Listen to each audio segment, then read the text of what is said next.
on the roster.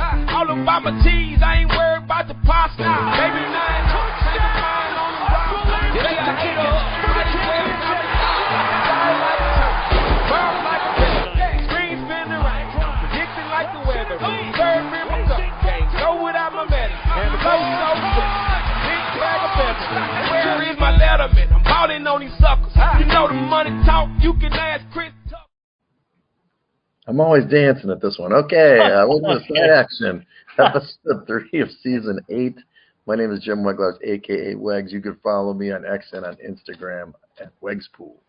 And I'm Coop. You can check me on Instagram at Dalton Cooper, on X and Mr. Grumpy Gills. Again, we are the Side Action Podcast. Make sure to check us out on TikTok. Yeah, nice shirt. It's Wegs' baby. So, you where are you sitting? You look like in a different location. I am in my room at Mandalay Bay. Hey, we're in Vegas, baby. Live from Vegas. That's where Dalton stayed last year, right there, the haunted hotel right there. Luxor. Sorry, Luxor. If you want to sponsor us, I'll take that off. And just in my room, you know, it's extra. It's a little cloudy in Vegas. It's actually in the 90s, dude. It's not 100 anymore. My sister's like, it's been so hot. I'm like, it's in the 90s the whole time. It's going to be like 97 on Sunday. So we won't be melting our face off completely. I mean, maybe a little bit. It's still warm. It's still hot. It's still hot. But yeah, I'm you know, we'll get to that in a minute. But been pretty exciting. Just got out this morning. Flew out really bright and early. Had to get the old Uber at 5:30 a.m. Central Time. Ooh. Yeah, a little rough. Might need a nap after this one. Yeah, no kidding. No kidding. So, well, tell me about the weekend. What did you get into this past weekend? I'm curious to hear more about your weekend. I mean, I really didn't do a whole lot. We did AVP on Sunday. I got to do some shots and somebody special. Yeah, exactly. And then Monday we did Pirate Flag, which we'll get into that in just a second. We'll save that for the back half because I want to hear what you did before your Monday. Yeah, well, as I talked about last week, my voice is almost back. I kind of lost it for a few days. Why? My buddy Jeff came in from Hawaii. He had never been to Chicago. You know, we started right away. Let's play some ball. Then we were, you know, then I did the podcast. Then I met him out 2 a.m. Ended up Money Gun, then Celeste till 2 a.m. We picked up some ladies to, you know, show them a good time. Then we yeah, nice. Yeah. Then on Friday, Allie Gill, who's one of my partners for volleyball, she flew in from San Diego at sunrise. Like she flew in I think she got in at 5 in the morning, went straight to sunrise volleyball at Foster at 6:15 a.m. Picked up a net and a ball from Tila. So I showed up more like 7:15 because I was a little hungover from the night before. Money got very heavy, and then after that, I went home for a bit, went back to the beach for a few hours because Allie played like all day. And then we went and had a pregame party at Irv and Jason's for Holiday Club that night. And then Jeff did meet me out there. Did you make it to Holiday Club? Oh, I made it to Holiday Club. Actually, I went all the way to Le Nocturne, baby. We went to an Afro beat spot. Oh, yeah. Is that tacos, right? No, Le Nocturne is like a club for like African people. Nice. And so I think I remember that on your story. Yeah. Yeah, so we went in there, and it's a super high cover, getting ready for Vegas early. And they were having like a Nigerian beauty contest or something. There's like these 9 and 10s walking everywhere in this one gate, like the one bottle service area. And we were just like, hey, what's going on? What's with the sashes? And like, oh, it's a beauty contest. I'm like, sweet. So that was another 2 a.m. night. Then got up, went to AVP. Allie got up. She didn't come with me to Le Nocturne. And Allie stayed at my place with her new friend, in parentheses. Right. And then they played. I went to AVP day 1, 6 matches. I actually missed the first match, but watched the last 5. Jeff and his buddy came in, had a good time, had dinner with Allie. Then that night we went to went to a Stereo in Fulton Market. Then Bandit, which one of the guys, AVP guys, Miles Evans was there, and his buddy bought a table at Bandit, which is there's Bandit on the first floor, there's Bandit 2 on the second floor, and he had a table up there. It was pretty popping up there, we wanted to get out of there, so I took my boy and Lee came with us to the Mine. The Mine is a Latin dance club at roughly like 1,300. It was 1,400 West Lake Street. This was like a crazy club, dude. I mean, it was like Vegas, laser light show, big DJ in the middle. One main room was reggaeton, side room was cumbia, other room was another, I don't know if they were doing salsa. There were 4 rooms in there. It was insane. 2 a.m. Nice. Day. And Sunday I was a little tired. Went to AVP again. Didn't miss any matches this time. Checked out those semis and the finals, and then actually had a female friend of mine show up just for one match, which was weird. And then after that, what did we do? I went home and chilled, but we went out to Beauty Bar that night.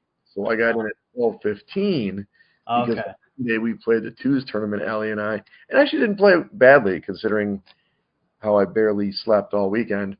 And then Jeff, I met up with Jeff for dinner that night. He played in the tournament as well.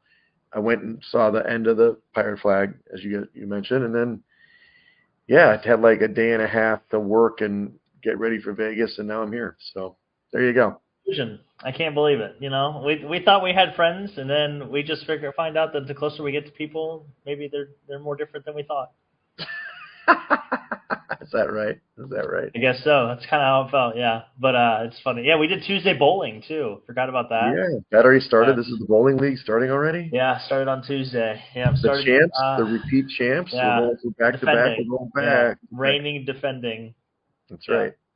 So what, you want me to hear my little take on Pirate Flag? Is that what you want to hear? Yeah.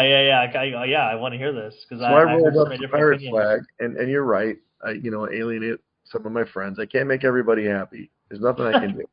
So I end up walking up there with Nicole, actually, and so we walk up there and we catch like the beginning of the playoffs. We see Lieutenant Cavs. Actually, nice. I digress. I saw like Scotty Green's team get eliminated, and then Luke's team, they lost in the poop. No, wait, did they lose or win? Yeah, the fact that they were in the poop deck to begin with was incredible to me. Right, because their pool was stacked. It's a bloodbath. And then I see so Luke's team lost in the poop deck, but Courtney's team won. They won. They had a tall guy. Yeah. The kid was like 6'4" or 6'6" or something. Nah, he was like 6'6" or 6'7". Yeah, he was huge. And then I look over and it's like, oh, Irv's in the finals. Wait a second. Luke's on his team, the other Luke. And I'm like, wait a second. That was the same team as last year. And I started asking around. They're like, oh, yeah, he changed the rule that they get to try to repeat as champs. I'm like, what? That'll defeat the whole purpose of the blind draw process. And then during that, unfortunately, Lieutenant Cavs, to me, in my mind, gets demoted to Sergeant Cavs because his Cavs, they obviously locked up. You were there when he cramped up, right? Maybe not. I can't remember. Yeah, Lee's calf, his right calf cramped. And he first cramped and got some electrolytes. Second time he's cramped, it was over. Now, granted, when they were cramping, I've never seen a calf so large because it was like flexing really hard. Somebody fed him a pickle, and then he drank the whole thing of pickle juice. He had to be carried off, and then Carlos stepped in for him.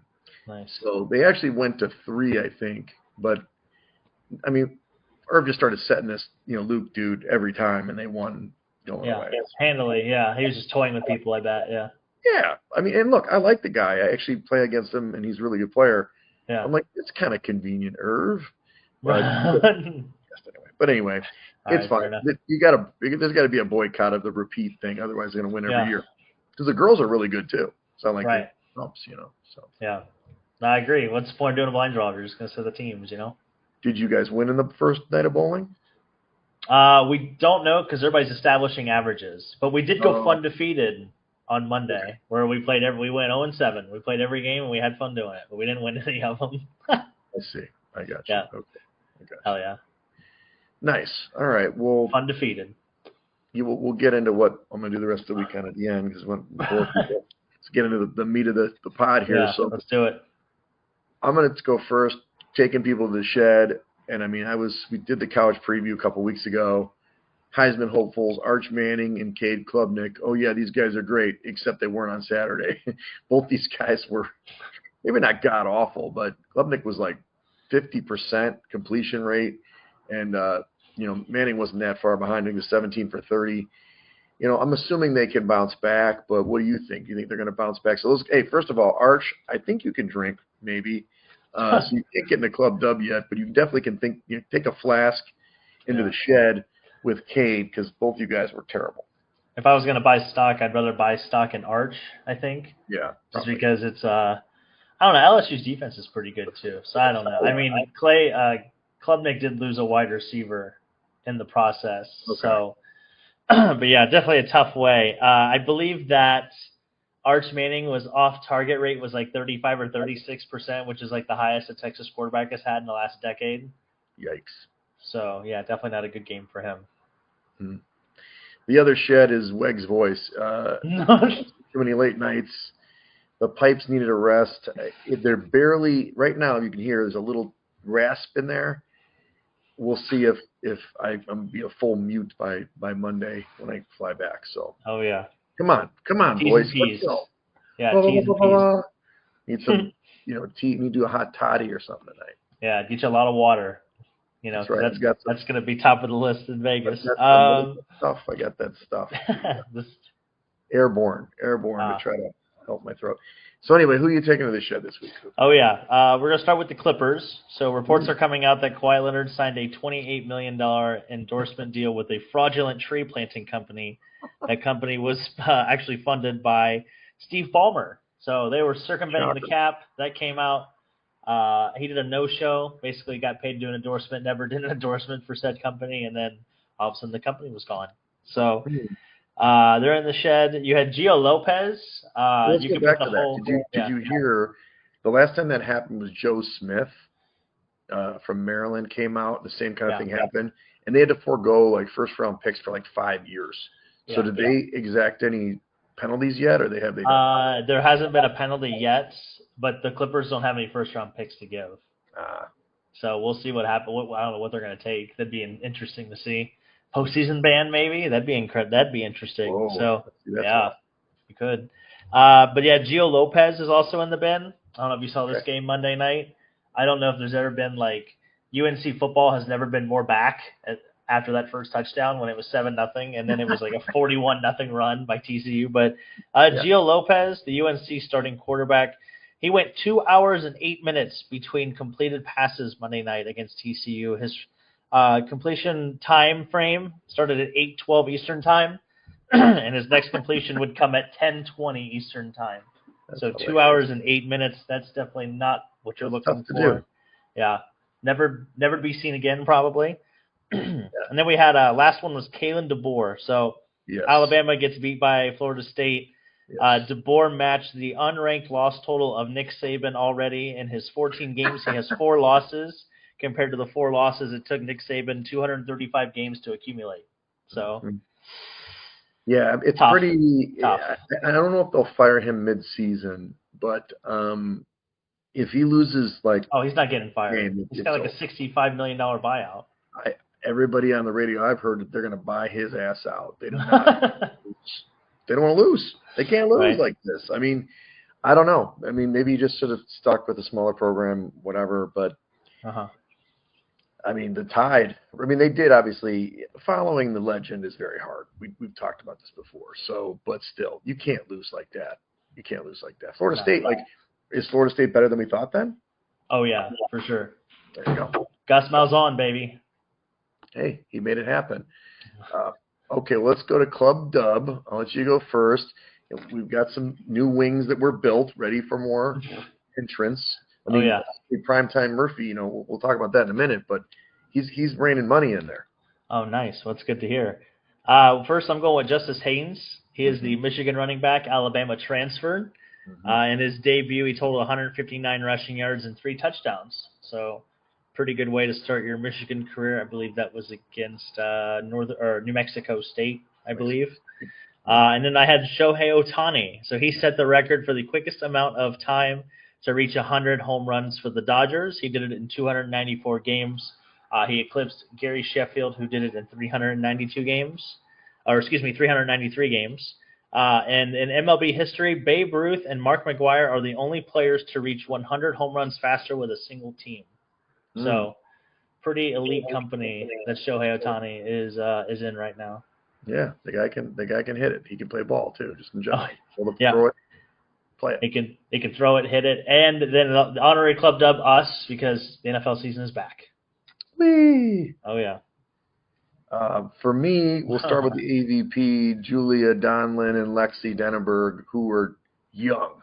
I mean, I don't know how old they are, but they're baby-faced. And they shocked the world by beating both TKN, which is arguably the best American team, and then the silver medalist from Canada, obviously Brandy, tear for you, silver medalist from Canada. And they beat them kind of soundly. I mean, they lost the first set against TKN, and then they flipped the switch. I don't know what happened with them. They figured it out. Yeah. They were just balling, and both of them are kind of equally athletic, can both hit really well. So I will watch out for them for the Olympics in LA in 2028 because I think they have a nice formula if they can stay healthy and together, of course. Yeah, 100%. And you got some pics of those guys. And did you see, you were obviously on the sand. Shout out to Dalton for covering this right on the sand with Mike Muhadin as the volunteer, getting pictures with everybody. Old guy Mike. But after they won the title, they went up in the stands by us in the north stands and sat with their families to watch the men's final. I thought that was so sweet that they're still not above being in the crowd and stuff like that. I thought that was pretty cool. Yeah, 100%. And then the other one, the real big winner is our Primetime Murphy. I mean, we know he's a winner. He doesn't give out winners on this podcast, by the way. I hope he listens to this. But him and Alistair, his running mate for horse racing, we got to do a separate horse race podcast, obviously. They did pick six. You know what a pick six means? You pick the top six finishers? No, they picked winners in six races. Oh. I'm going to say it because he's going to tell everybody. He turned $300 into $13,000. Nice. Hell yeah. So that's why the young man, those two guys are putting an entry into the Survivor contest. Yeah, hell yeah. Well, hopefully he pick NFL teams like he can horse races, I guess. Yeah, we'll see. All they got to do is pick one a week, and not six. So we did get them registered as well today. Hell yeah. My sister and I. So there you go. So let's go over some college football first. Week 1. Didn't quite work out the way we were thinking maybe in some of these cases, but you had a good week, but not necessarily in these big games. Auburn pummels Baylor 38-24. They cover the 2.5, goes over 58.5. I mean, Auburn we knew was going to be pretty good, so that's not that surprising. I just didn't think Baylor would get crushed like that. Ohio State, though, how about it? We talked about it, Arch Manning, but it was the surprise for me. It was 14-7 is the final score, super low score. 46.5 point total. So Ohio State gets their defense pretty good. Yeah, somebody on this podcast told you these are two of the top 3 defenses in the country probably, and I think LSU is probably the third best. Well, there you go, LSU. They went on the road to beat Cleveland. We mentioned Clemson. We talked about that, as I mentioned, the 50%, and they, so under 55.5 was pretty easy on that one. And then Miami, a little bit of a surprise to me. Hell yeah. No, the Convicts. You're right, the Convicts. They beat the Catholics. Yeah. I mean, they came out and were winning big. Notre Dame came way back in this one. It was tied late, and then Miami kicked a field goal to win it outright. It went over the 50.5 point total. But what's up, man? Notre Dame rushed for 93 yards. They only had 167 total yards of offense. Is this just bad offense, or is Miami better on defense than we maybe had thought? I think a little bit of both. I mean, Love never got the ball for Notre Dame. Like it took basically 3 quarters for him to really touch the ball. I think 3 quarters he had like 6 carries or something like that, which is just insane. But my other big takeaway was Cristobal's like late game management. He kind of settled for, a longer field goal, and it's like, man, if this kicker comes up and like misses this is going to be the story of this game, and not Miami actually winning it. But it works out. We'll see. I think we'll see both these teams later down the road. I think Miami can take Clemson, and we'll see. We'll see what Florida State's got to say about the ACC, but the ACC just seems wide open right now. No, it seems a little better than we expected. I don't know about that. I just say it would be more wide open. Okay. Yeah. It's not going to be Clemson only. Correct. Yeah. Okay. Week 2 here, there's not a lot of big matchups. I had to kind of scrape the bottom to get even 4 of them here. Oh, we got some great games. Don't ever say that about Iowa and football. Iowa State, always a fun one. In the what is that? Is that the Corn State? What is the Iowa State? I don't even know what they are. Should know. Oh, the Cyclones. They're the Cyclones. I know they're the Cyclones, but We're talking about the name of the rivalry. No, what's the name of the state? Like like Illinois, Land of Lincoln. Like what's their? I have no idea. The Sunflower State is Kansas, but yeah, I don't know. Keep talking. I'll find it. Yeah, so Iowa State is a 3-point favorite at home, 41.5-point total. This is Saturday, the 6th at 11 a.m. Central. You've got some notes here. It does seem like the home team usually wins this one, typically. What are your notes on this game? Well, first, I expect a low-scoring game because that's kind of the nature of this when these two powerhouses meet, if you will. Right. But Iowa, the last 2 times going to Amos, they have 1-point and 3-point losses, and they're 7-2 in their last 9 at Iowa State. So, if you were to bet any cheddar, I would only take the Iowa team total. I think it's 19.5. I would take the over just because if they can't get to 20, even with bad quarterback play of last year, they're a little bit better this year in that regard. So we'll see what happens. That's the only thing I would take. But outside of that, we'll see. I think it's a must-win for Iowa State, in my opinion. For Iowa State, it is, not Iowa. Yeah, I think to help their resume, if you will. Okay. If they're actually going to be, obviously regardless of Big 12 championship or not, I think they need that to build the resume just in case. Gotcha. I'm struggling to find what's the nickname of the state. Yeah, I'm gonna say the motto I found was "Our liberties we prize and our rights we will maintain." Yeah, that just rolls right off the tongue. It's Hawkeye State. The Hawkeye State. Oh, that's the mascot of Iowa. Duh. I know the Cyclones have something to say about that.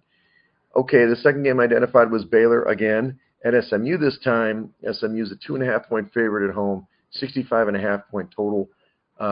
This is Saturday, also at 11 a.m. Central. I mean, let's see what happens. SMU, they were great last year, maybe setback. Baylor's coming off getting kind of handed to them in Auburn. You think Baylor bounces back? I think they have to if they want any kind of aspiration of postseason play. Mm-hmm. We'll see. I think this would be a classic Big 12 matchup where you'll see a lot of points. That's where I'm leaning this game. So Baylor plays a lot of split safety looks, which favors into the passing game, and they're going to get a lot of one-on-one matchups. So if SMU is going to be the team they were last year, this is definitely going to play into their hands, and they should be able to score at will. So I like the first quarter over. I think it was 13.5 or 14. I think you could see 14-7 at the end of the first quarter in this game. Yeah, it's a nice one. 65.5 over. Woo. Yeah. I put this one on the card just to talk about because you can tell me the other games you love, but Kansas at Missouri. Missouri's a 6.5-point favorite at home, 15.5-point total. This is 2:30 p.m. Central.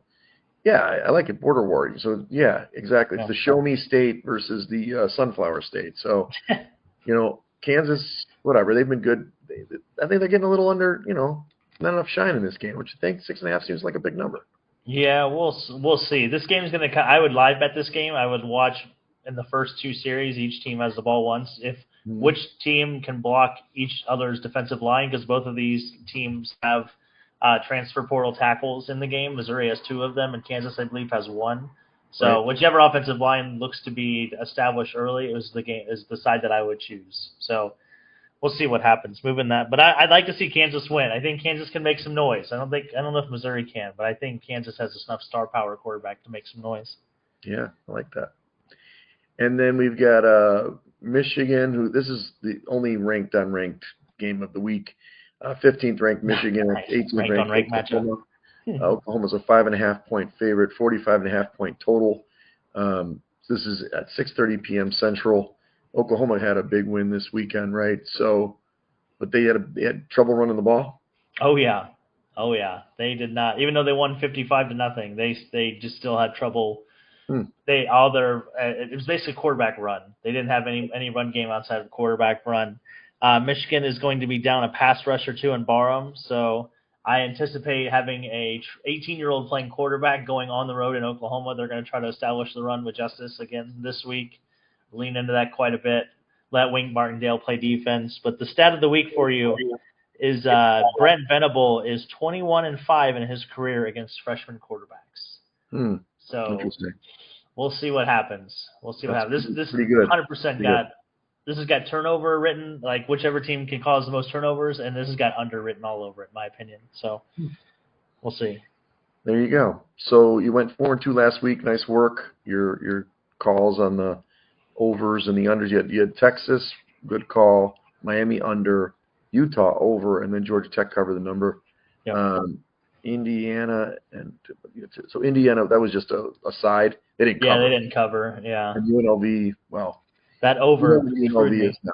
We know what UNLV is now. They are not what they were last year. Well, no, we picked the over in that game and we missed it because they were keeping time on their watches for the whole second half. It was crap. Like, and they missed. There was a missed field goal in that game too, which would have hit the over. Yeah, so missed it by a hair. By so that much. What do you got this week? Let's get back. Let's go 6-0 or 5-0. 5-0. Yeah, we're gonna try to stick to 5. That way we can't have any ties. So we're this is no particular order. First one up to bat, we're gonna go Cincinnati minus the 21 over Bowling Green. I like that matchup for Cincinnati. I think their defense is just gonna. They may only give up 10 points, so I like their chances there. I like the first half under in Illinois versus Duke this week.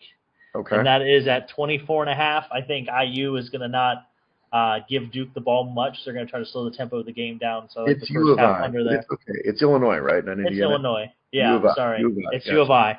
Yeah. I like Illinois. Illinois Duke first half under there. I like the Oklahoma and Michigan under at 45.5 for the game. I like Ole Miss minus 6.5 in the first half versus Kentucky. If you want to take the under total in the first half at 26.5, highly recommend that one too. And then if you want to get real frisky, Kent State plus 48.5 versus the Texas Golden Tech. Flashes. The Golden Flashes. The Flashes are terrible, but I think Texas Tech is a little banged up right now. They have Utah in a couple weeks, so I think they're going to try to take it easy. You know, if they get up by like 28 points, I think they'll just chill and not try to run anybody into the ground. So I like that's a lot of points. It's a lot of points, yeah. So I like a lot of points. So those are the 5 for the week. I like it. But you still started off good. I know you were disappointed in the Sam Houston thing, but you got this one. 5-0 this week. Oh yeah, we'll see what happens. Well, let's get into the NFL. We're going to do some trends first, and then we'll talk about some lines. First and foremost, just big global stuff. It's not like a huge advantage, but underdogs do cover 53% in week 1 since 2000. That's a pretty good clip. So you do tend to have many more underdogs cover than we think usually. Dogs of 6.5 or more are 49-27 against the spread since 2006. And that's a lot of teams here. That's the Cowboys, the Saints, the Giants, and the Titans. These are all, although I think one of those numbers, maybe the Giants fell to 6, so it would fall out of this trend. But in the end, bigger dogs, not that they bark, but it's not as easy to cover those big numbers, basically. I'll let you get over the coaching stats in a minute. So the unders also hit at about 53% since 2000 in week 1. So we all think, we're all so excited about our fantasy football teams. Let's score some points. But the defense are usually ahead of the offenses at this stage. And then rookie QBs, I don't know. They're 8-21 straight up and 13-14-1 against the spread since 1970, dude. That's like, this isn't just yesterday. So it's J.J. McCarthy at Chicago and Cam Ward at Denver that factors in. So go ahead. You want to go over some of this? I think you put this rookie coaches. Maybe I put that one in there. No, you did. I did. I have the one at the bottom. Where ATS cover rates for every head coach in the league. I was going to give you the top 5. That's for the entire, not just week 1, right? That's their entire career. Correct. Okay. Well, let's do like top. I was going to do like top 5 or whatever. Yeah. So top 5, you have number 1 Dan Campbell at 64%, 65 if you round up. Jim Harbaugh is 2 at 64%. Jonathan Gannon is 3rd at 59%. Matt LaFleur is in 4th at 58%, and then Zach Taylor rounding out the top 5 at 56.1%. Of course, that doesn't include week 1 or it does, but it's a lot better. And Yeah. who are the bottom of the? I mean, this is tough because some of these guys are first-year coaches. Yeah.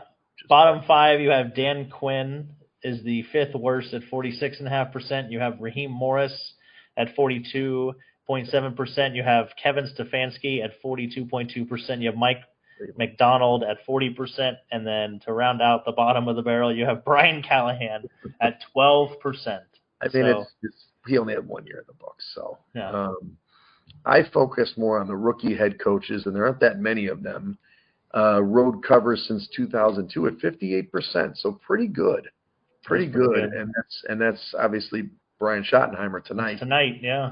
Dallas at Philly. So we'll see. He's got a pretty big number, so that always helps it if that's 8 points. So yeah. Let's go into the lines tonight, which is recording on the 4th of September at 7:20 p.m. Central Time. Obviously, I'm in Pacific time over here. It's all whack. Cowboys at Eagles. Because of the Micah Parsons trade, this went from like 6.5 now up to 8. I've seen 8.5 in certain places, but right now these are the Circa lines at 8, favoring the Eagles at home. 48-point total. I will tell you, even though I think the Eagles should win this game probably easily, the last 5 Super Bowl champions that host have not covered the spread. 5 years in a row, dude.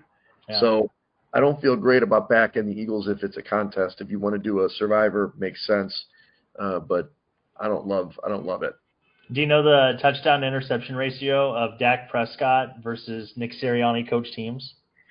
I don't know that, but I know the guy blows up against the Eagles for some reason. Yeah, he's like 15-1, and he's 4-0. He's 4-0 against Nick Sirianni coach teams when he's been healthy.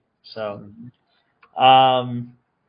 yeah, I don't know. I guess everything you've told me, I'd want to take the number now. You got to take the 8, and if you get 8.5, it's probably even better. But yeah, I'm going to take the number in my contests. I guess I will, but put a little cheddar cheese on it. The problem is, Edmund's going to be watching with me, and he's paying for the sports book VIP table tonight. So nice.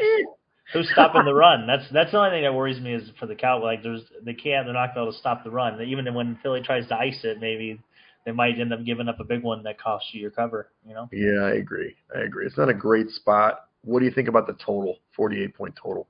Oh, I definitely take the over. Yeah, Dallas. If Dallas is going to have a chance, you got to score. They're going to score 30 points tonight.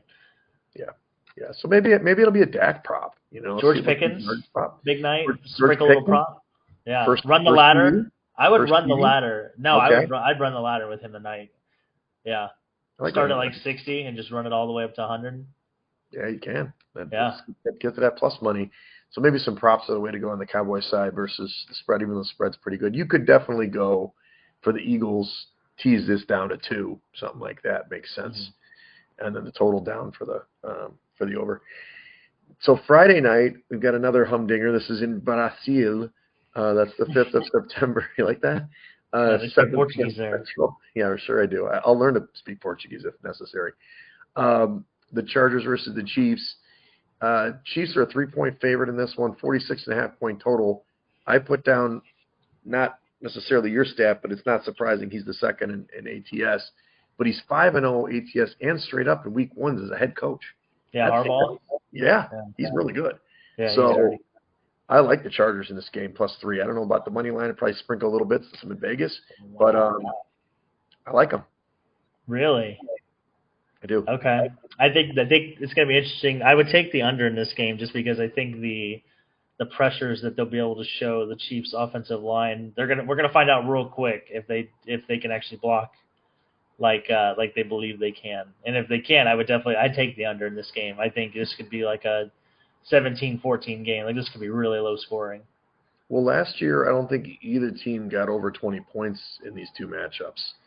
Now the Chiefs have kind of all camp said that they're going to go deep more, Xavier Worthy, more of a stretch game, but I'll believe it when I see it. I do think the Chiefs defense is a little better than the Chargers defense, but I don't know, man. I mean, you got the rookie running back, Omarion Hampton, who's on a couple of my fantasy teams. I think you're right. I think it's going to be low scoring. It's going to be competitive. So give a low scoring game, dude. So you like the under in that one, 46.5. Yeah, I do. I like the under. So we get to Sunday's games, and we're going to be at Stadium Swim thinking about you, wishing you were there, trying to help us with the minimum and all that stuff. Yeah. By the way, Strickland's not coming, so you can feel better now. Strickland is not going to be going to Westgate and throwing the bones with Hardway Harry's Hardway's Harry like he usually does. He couldn't make it. So Steelers at Jets. Steelers are a 3-point favorite on the road, 38-point total here. These are all noon games. The first segment. I might get talked into taking the Steelers in a survivor pick, and I'll tell you why. We'll tell later. But like in this big survivor contest, you don't have to be contrarian, but if you get on the Titanic and it goes down, obviously everybody has a chance to lose it every week, but everybody's going to pick the goddamn Broncos this week. I mean, as they should. But anyway, this is one of the things. I do think the Steelers win this game. I think the Jets are pretty good. You think everybody's going to pick the Broncos this week? Oh, yeah, 100%. Not the Cardinals? Possibly, and that's another consideration for us, too, in the pick. I'll give you a stat when we get to that. You could look at the Bucks, maybe. Oh, maybe that's a good segue. But I would stay away from this game. I wouldn't touch anything with this game because you have way too many unknowns. And also, I think I would take – the only thing I would take in this game, I think, is the under just because of the familiarity that the Pittsburgh has with Justin Fields. Right. But I can't see Aaron Rodgers just, all of a sudden coming out and throwing 4 touchdown passes and, everything is just happy, hunky-dory. They have one wide receiver. They have DK Metcalf, and that's it. Who's going to run the ball for the Steelers? Jalen Warren? No thanks. Take the under. Yeah, there's going to be no highlights from this game. No thanks. There's a reason why it's the lowest game total of the week. Hopefully it's Circa. It's on the 8th little corner one that nobody can see. Yeah, exactly. Yeah, I'd take the under and I wouldn't touch this thing with nothing that I own. Yep. To your point, a 3-point spread and a 38-point total, there's value there for the underdog, admittedly. Yeah. But I don't know. I listen to too many podcasts now. It's like, don't. Yeah. Okay, what about Bucks at the Falcons? NFC South already matchup, and the Bucks lost twice to them last year. They're a 2-point favorite on the road in Atlanta, 46.5-point total. It looks like you like the Bucks. I do too. Oh, yeah. I do think the Bucks are a good football team, and I just don't believe in like you said, it's Raheem Morris, right? He's not good against the spread. But what's your theory this time? Who's going to play defense for Atlanta? They still can't rush the passer. They drafted 2 rookies, hopefully to fix that, and that is very high hopes in my opinion. They don't have much of a secondary outside of Jesse Bates, and even now he's a year older. And I think Tampa got a little bit faster than what they have been the last couple of years on defense. Okay. They still have Mike Evans. They have a Abuka to fill in. They're going to probably feature Bucky Irvin a little bit more in the beginning of this year while the wide receivers are hurt. Even with Tristan Wirfs not being available, it doesn't really concern me at all with this pass rush. So, yeah, I think the Bucs need to take it to the bank. 401k. Whoa! 401k pick of the week already. Yep. Look out. Okay. I do like. I'm not sure if I can sneak him in. Well, it depends on if we don't do the Chargers, because the only thing about the contest is if you pick a Friday or Thursday or Friday game, you have to pick them all right now. The early games, just pick them before they kick off. You have to pick for the Sunday. You can't wait till Saturday's deadline. So we may slip that in. How about the Bengals at the Browns? The Bengals have been the single greatest survivor killer in the last 2 seasons. This time they're at Cleveland. They're 5-point favorites on the road, 47.5-point total. Look, I'm not against you picking the Bengals beating the Browns because the Browns are supposed to be good, but there is no way I am going plus 5 points on the road. There is no way I'm taking that team. You'd have to pay me a lot of money to take that team, and I know that they were supposed to be. Oh, we're taking it seriously this year. We're practicing. Cleveland's defense is not going to be bad, so it's just a matter of. And Cincinnati's defense sucks. So I like the Browns as a. They're not in my top 5, but I definitely would take the points here. I would not give the points. Yeah, and I would not touch this game either. I would just leave it alone. If anything, maybe I'd take the over. Just because I don't think either defense is worth a damn. One defense has Myles Garrett, and I think that's about all they got. Well, they got Mason Graham, too. They got a pretty decent defensive line. But, yeah, I would definitely take the over. I think Cleveland's going to get down. They're going to have to throw the ball. Jerry Jeudy might have a good day. David Njoku has a nice day.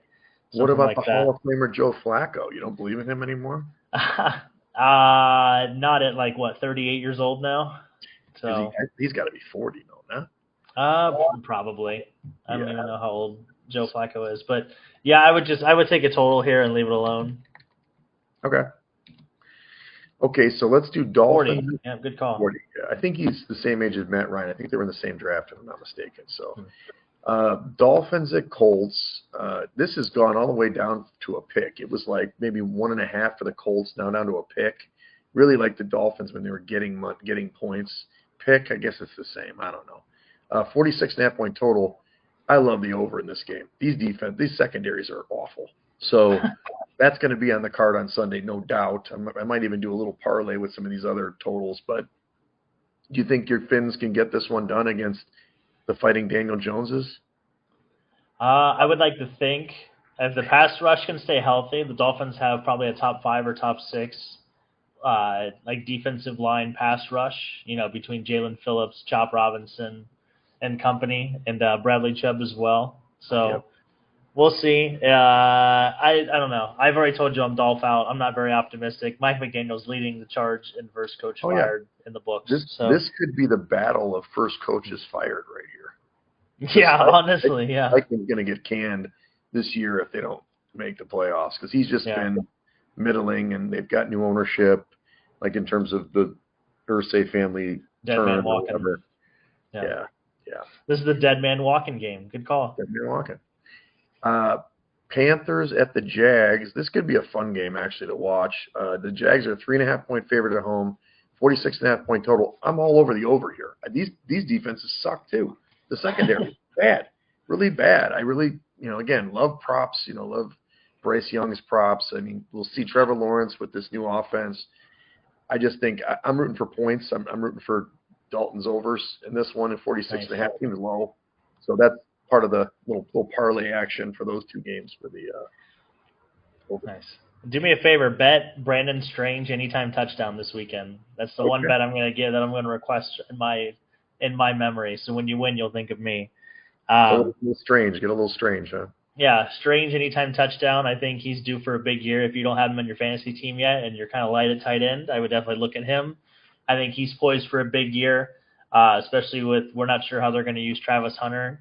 And Evan Ingram is now in Denver, so we'll see. Everybody's going to obviously focus on Brian Thomas, but yeah, we'll see. But I like Strange here to anytime touchdown. Other than that, yeah, I would maybe. I'm assuming we're going to get a lot of points, even though Carolina spent a good amount of money in the offseason on their defense. So maybe it is better, but we'll see. Let's see if I can find him really fast, as you said that. Yeah. Is he listed on here? Also, interesting color matchup because 330 plus 330, so 330 plus 330. Okay. For any time. Anytime. You want me to do first touchdown? No, I like anytime. Because that's 16-1. Okay. Maybe split the unit. You know what I mean? Yeah. There you go. I'm comfortable with any time. I'm very comfortable. Any idea on the side here? This is kind of I hate the spread. Yeah, that hook. I don't like that hook at all. Yeah. I don't either, but I don't know if I can trust the Panthers. Great color matchup, by the way. Oh, yeah. Yeah. The teal against the silver. Yeah, especially if they wear black helmets. That'd be cool. But I think I'm with you. I would take the over and just enjoy it. So here we go. Raiders at Patriots. 2.5 point favorite for the Pats with Vrabel now coaching there. I didn't see he was probably middle of the back there. 43.5 point total. Originally, all over the Patriots here. Was so excited about the Patriots. The Fighting Vrabels at home. A lot of narrative, but everybody's been telling me the Raiders are gonna shock the world here. I don't know. I still don't think that, but it's become a stay away. It's a no. I'm not touching this game. I just can't do it. But originally, I was even thinking Patriots for survivor pick as an alt because I don't think the Raiders are that good. But okay. I mean, their defense is not very good. I heard the Patriots defense isn't as good as I thought it was going to be. They have 6 brand new starters on defense, which is why I'm riding with the Raiders. They are going to be 1-0 after this week. The Raiders offense, I believe, is a bigger upside than the Patriots defense. I think Max Crosby can make just enough plays and make life uncomfortable enough for Drake May that, Aston Genty he's gonna get the ball a lot. Pete Carroll's gonna add some stability. He's not gonna beat himself most of the time, other than the Super Bowl, I guess. At the 1 yard line. Yeah, at the 1 yard line. But I think Pete Carroll's gonna add something to this team. They may only win 6 games this year, but I think they'll surprise. They'll play a lot better than what we anticipate, and they might, clip somebody out of the playoffs at the end of the season. But yeah, I like the Raiders here, Wegs. I'm liking them. Okay. I mean, I'm not against it now, but I still have that narrative in my head. It's hard for me to, because people are going to be fired up. Vrabel back and, whatever. Okay, here's one of the ones we talked about. Cardinals at the Saints. Saints are a 6.5-point dog at home, 43-point total. You've got Spencer Rattler starting for the Saints against Kyler Murray. Look, it's clearly a survivor option here. The only thing that I heard about that gave me pause, the Saints have actually won their opener in 6 straight seasons. And you might say, well, Drew Brees, he hasn't been playing for them for the last couple of years. They've still been winning. And they're at home. And I hate this team. I think this team could lose almost every game. Maybe win 1 or 2 games this year, but I don't know. And there was some buzz with the Cardinals and everything. I just don't like it. I would rather take the Broncos and take the big Titanic pick than go on the Cardinals as of now. Even though I'm again, it's a. You got to have conviction this year. If you're going to win this damn thing, you have to have conviction. You do, and I do not. Well, you better start figuring it out. We got to start reading about conviction now. We got to get a book that teaches you conviction, or if you just got to have a big long look in the mirror. But you got to find it deep in your belly. Deep in my belly. Yeah. I didn't even get a hat this year. Yeah, I know, right? I didn't get a $1,000 hat. We usually get 2 $1,000 hats that sit on my dresser for the whole year. Oh man. But yeah, no, I'm taking Cardinals. I'm not even feeling bad about it. Okay. The defense of New Orleans is old. Yeah, they're old.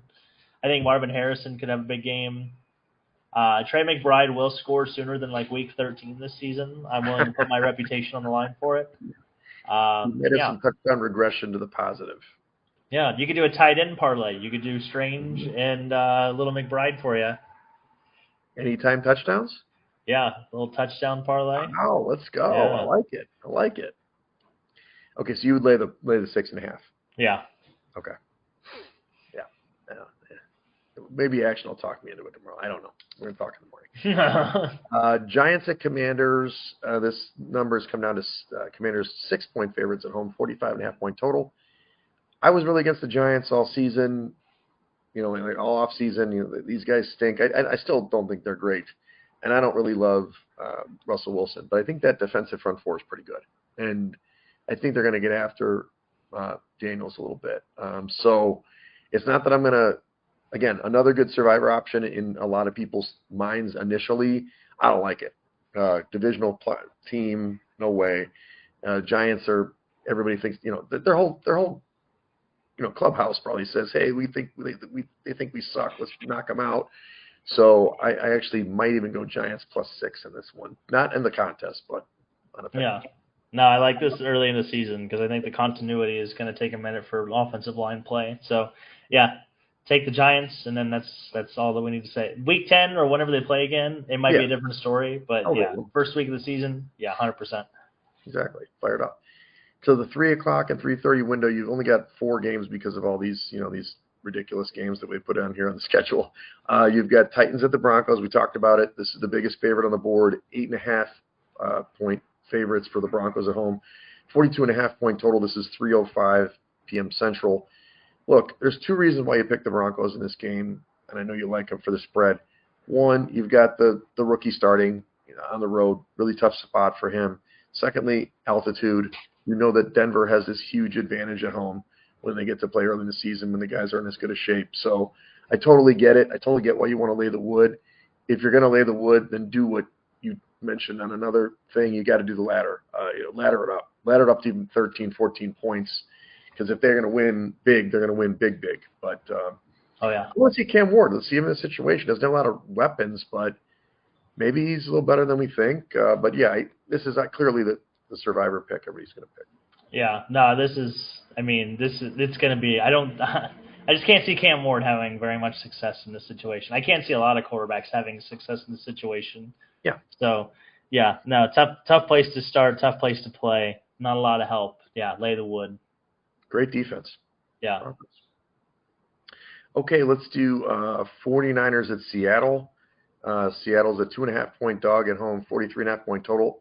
I reversed myself on this one, dude. This guy I really trust, Drew Disick, who's on the Whale Capper podcast. I mean, it's really a deep dive. He is adamant that the spread's wrong. He's adamant that Seattle should be like a half-point favorite at home. And I don't like Sam Darnold at all. But he believes in that defense. I had 49ers as a potential survivor pick in this one. And I'm totally backpedaling now. I'm like full backpedal. Like this was his like lock that Seattle's going to win this football game. So you like it, and I get it. Tell me why I'm wrong or why Drew. I just don't know what offense Seattle's going to sustain outside of Charbonnet. I mean, they have Jackson Smith and Jigba, but we don't know if he's actually a true number one wide receiver. Right. Yeah, the defense is really good. I think I told you that in the preview that they could be the best defense in the league, but I just don't know if I trust Sam Darnold. That's all. I just don't know if he elevates people around him. He's been he went to Minnesota where he had arguably a top 5 unit in wide receivers. So yeah, I don't know. I trust San Francisco in this spot. They are healthy right now. Well, I guess a little. They're healthy-ish. Yes, they're healthy-ish. They're healthy-ish enough. If Trent Williams plays, I trust Shanahan over McDonald, and we'll just not even. That's it. That's all you need to know. I do like the under, and actually I said that wrong. I think it's 2.5. Yeah, I like the under here. This is an under pick for me. I don't think there's going to be a lot of points in this one. So when my little total parlay, I'll probably throw that one in. Okay, so this is the marquee. There's 2 more games. Lions at Packers. Obviously, with the news of Micah Parsons, it went from 1.5 to 2.5 now. Packers at home being the favorites, 47-point total. This is 335 Central. Look, I like your numbers on the Lions. I know that Campbell's been pretty good in his week 1 games, but I think the Packers are just a better football team. And Micah doesn't even have to play all the snaps. I just think they're going to be better, and if he gets in there and makes some plays. So 2.5 is not it's definitely under 3, which is good. But I don't like the divisional matchup, but I still think I'm going to lay the wood here with the Pack. Yeah. Lions have 3 new starting offensive linemen, 2 brand new coordinators.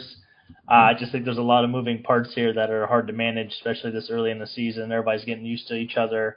We have no idea how the Lions are going to call a football game now. We knew what Ben Johnson, how he would call a game. We just have no idea what their new play caller is going to do. So too many 2 unknown variables for me. Jordan Love is finally healthy again. I like the Packers here. Yeah. Tyler Kraft, anytime touchdown. Oh, was this a tight end? Maybe. Partner? Yeah. I've got liking Tyler Kraft anytime touchdown. I've got him on a team for sure for fantasy.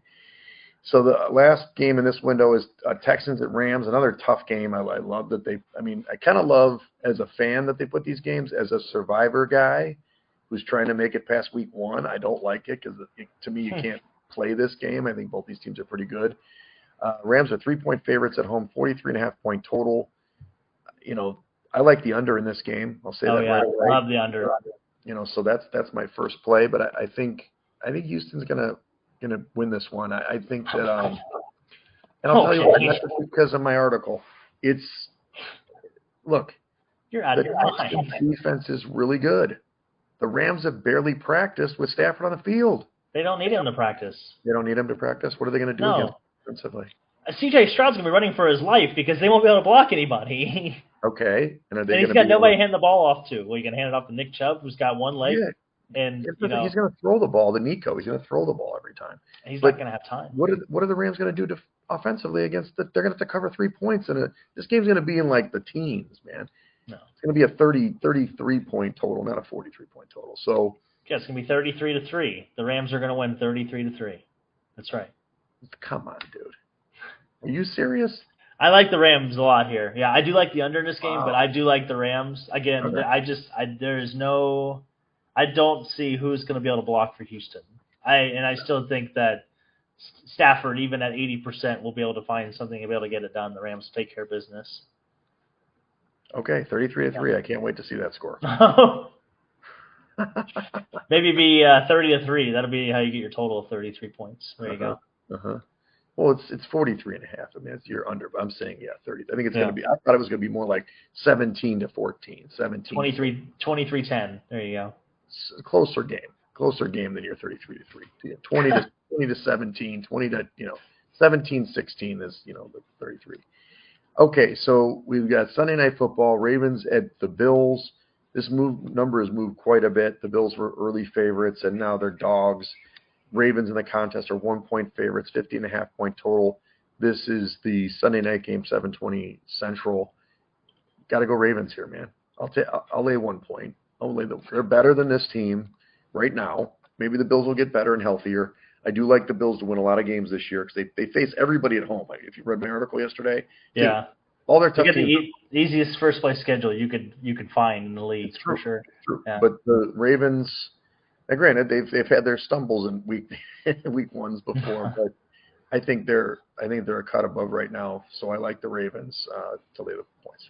Yeah, the Bills are going to go on a 6-game winning streak, regardless if they win this game or not. So if they win this game, it'd be 7 games. If they lose this game, it'd be 6. Because then they play like the Patriots, the Jets, the Dolphins, the Panthers, and like I can't remember, maybe the Jaguars or something like that. But yeah, I'm with you. The Ravens win the revenge games. That's their problem. Is they always win the revenge games. They can't win the first games that happen in the playoffs or whatever the case may be. But yeah, I'm with you. I don't see a wide receiver that can beat one-on-one coverage for Buffalo. So they're going to be able to stack the box, get James Cook in situations that is probably not going to be very favorable, and then Josh Allen's going to have to beat them with his legs, and I don't like that for the first game of the season. So, I like the Ravens here. There you go. Well, we agree. I like it. Last one, Monday night. I'll be back in Chicago by then. This is the 7:15 Central time game on Monday. Vikings at the Bears. Vikings are 1.5-point favorite on the road, 44-point total. J.J. McCarthy's first start. I'm treating him like a rookie. Don't like the number.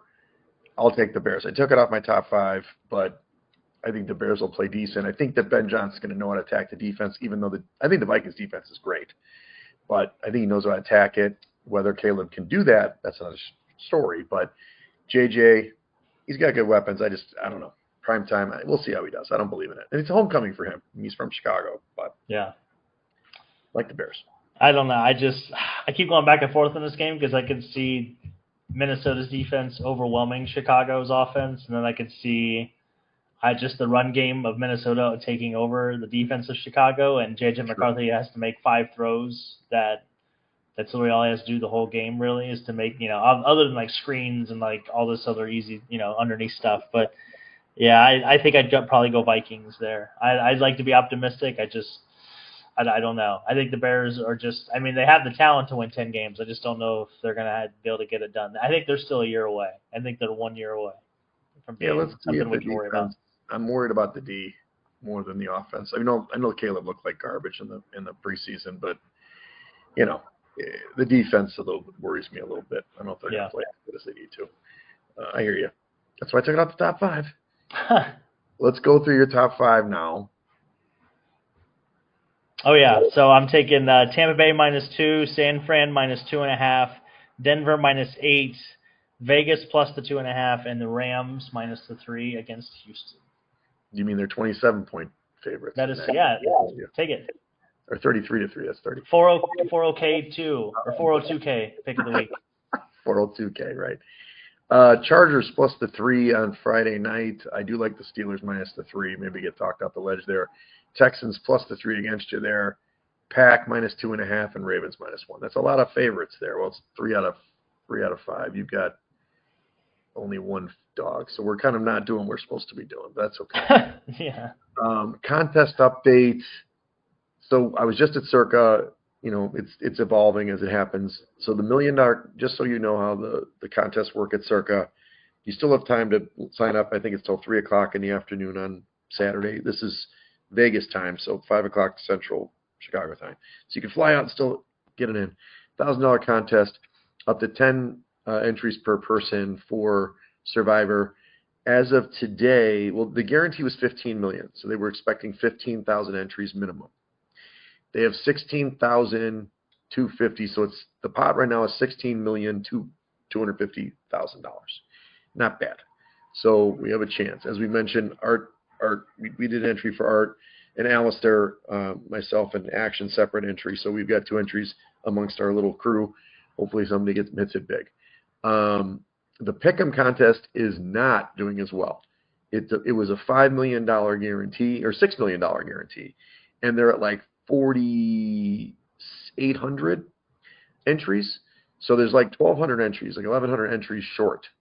So if they don't get there, there's going to be an overlay, and he's going to guarantee the money. It's going to come out of pocket, which is kind of cool.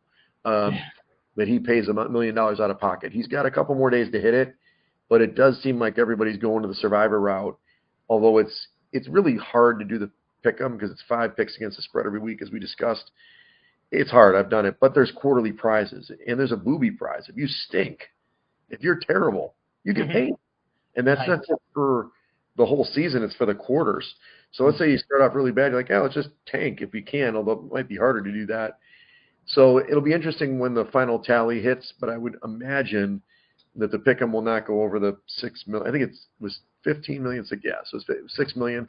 Maybe it'll get in the low 5s, so maybe 5,000 entries, 5,200. So, but I would expect it to closer to 17 million for the Survivor, I would guess, before Saturday is over. Nice. There you go. There it is.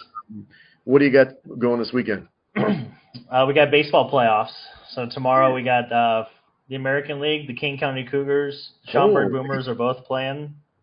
So we'll be splitting duty. And then if there's a game 3 Saturday night, both teams are leading their series 1-0. So hopefully we see 2 sweeps. If not, game 2 or game 3 of either one of those series will be Saturday night. So, and then the luau is this weekend. In case are you playing? Or are you? No. So, but your better half. Your better half is playing. Yes, that is correct. So she's playing like 3s or 4s. I think so. I think it's 3s. Yeah. Okay. So, but yeah, and football. You know what I'll be doing Sunday? I'll be sitting my ass on that couch right there, not moving a muscle. We'll be thinking about you in the pool when we're peeing in the pool and getting nice. Yeah. Bring the cute server to bring us buckets of high noons, and nice. My brother-in-law will be there, so there will be some, frozen margaritas or daiquiris. Yeah. So we miss you, pal. We'll miss you over there. Yeah. We've got some new entrants, so for us it's a Vegas trip. It looks like our number was 11. It was funny because I watched Ocean's 11 last night to get ready for our 11 people, and now, one already fell by the wayside. So Ocean's 10. You got Ridgeway, who's coming in tonight. Art is coming in with Natalia tonight. Edmund's already here. He keeps sending me pictures. Don't keep sending me these pictures with, purple chips in your hand, $500 chips. He won some money last night. He got in last night. He's here with his wife. Paul Dempsey's here already. Mr. $100 slot. And then Kitson and Grabo get in. I think it's like 4 o'clock tomorrow. And then Scotty Green's about the same, maybe like 2-3 o'clock. So Scotty's staying here at Mandalay. The fellas are staying at your place at Luxor right here behind me. Ridgeway's at Flamingo. And itinerary is pretty simple. Tomorrow we're going to do, just watch the game. I'll chill out, maybe go to a pool tomorrow. Tonight we're going to watch the game at Caesars at Sportsbook. Edmund's got that. Hopefully roll some bones with Art when he gets in a little later. Tomorrow, pool, then we'll watch the game. We're going to go to Venetian, meaning Art and I. Kitson. Of course. Got to keep the tradition alive, baby. Yeah, you got your nice shirt ready, I hope. Yeah. They love it over there. Get your nicest shirt ready. Yeah. So then we've got Kitson, Grabo, and Ridgeway are going to see a Cirque du Soleil show that night. So I'll rally up later. Saturday, we're going to go to Wynn has like a little fancy hotel next to it called Encore. We're going to their pool club to see the Chainsmokers on Saturday for a pool party around 11 noon this local time. And then we got a group dinner at Water Grill in the Caesar Forum Shops, which is a really nice place. We'll get most of us to go there, and then Sunday Stadium Swim. So full docket, full agenda. Hopefully get about 5 or 6 times to roll and see if we can win some cash. Although Edmund's already, did he send me another one? God damn it! Stop sending me pictures when I'm on the podcast. But yeah, looking forward to the weekend. It'll be fun. We do miss you, pal, and don't worry. We'll once we win the gazillion dollars, then we'll fly everybody out on the private jet. Yeah, there you go. I don't know how much private jet will run you, but that'd be a good time. Yeah, as soon as Strange hits an anytime touchdown, I'll feel so much better. Exactly. You're tight end parlay. It's legendary. Oh yeah, I can't believe we're not watching college football on Saturday, but that's all. We'll watch. We're gonna watch. I'm gonna watch in the morning, and I don't know if they'll have TVs. They probably won't have TVs at the stupid pool thing, but don't worry, I'll be tracking games. You know me. Okay. Yeah. Yeah. I'm not gonna do bets as the NFL, but I'll have a few bets. I'll probably put in your bets. Why not? Yeah. Why not? Ride it while it's hot. Exactly. Well, follow us at Side Action Pod on X and Side Action Podcast on Instagram. Don't forget about our TikTok. I put up a couple of TikToks today. Nice. Follow me at Wegs on X and on Instagram. And I'm Coop. You can check me on Instagram at Dalton Cooper and on X at Mr. Grumpy Gills. Again, we are the Side Action Podcast. Make sure to check us out. Until next time, enjoy the 100-degree weather and all the piss water, right? Put the pool piss water. Don't put your head under the water at the pool. Right. Don't do it. Don't do it. All right. Love you guys. That's a wrap for this episode of the Side Action Podcast. We appreciate all of your listens and thank you for joining us. We'll see you all again next week. Side Action Podcast, its owners and associates take no responsibility for the opinions or statements made by the show hosts or guests. Statements or show topics are not necessarily the beliefs of this podcast, and opinions of the show hosts and guests may conflict. Individuals following the advice given on the podcast accept their own risk of loss, as the Side Action Podcast, its owners, hosts, associates, or guests will not guarantee any advice given. The opinions and advice given are for entertainment purposes only. Gambling problem? Call 1-800-GAMBLER. Intro credit to OTMG the Vet, Old Me versus Young Me Part 2.